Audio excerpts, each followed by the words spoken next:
What is radon and why should you care? Radon is a colorless, odorless, tasteless radioactive gas.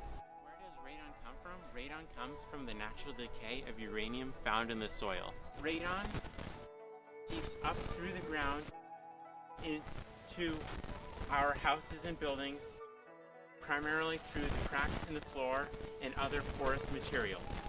Additionally, radon can come from well water and building materials, and long-term exposure to radon can cause lung cancer and many other health issues. Due to the transition of work at home, your likelihood of exposure is much greater, putting you at much higher risk.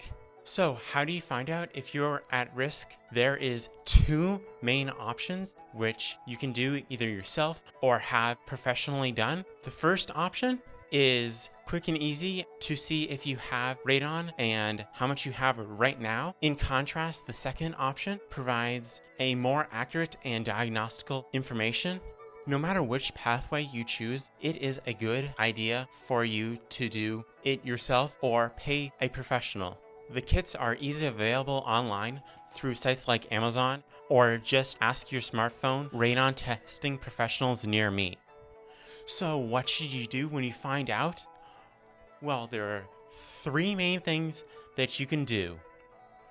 The first outcome is, hooray, you don't have any radon issues.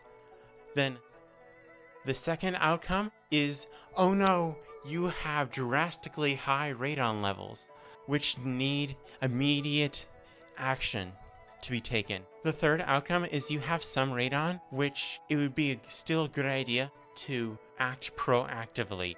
Depending on what outcome you fall into, 1, 2, or 3 will tell you what outcome you are in and how urgent you need to take action.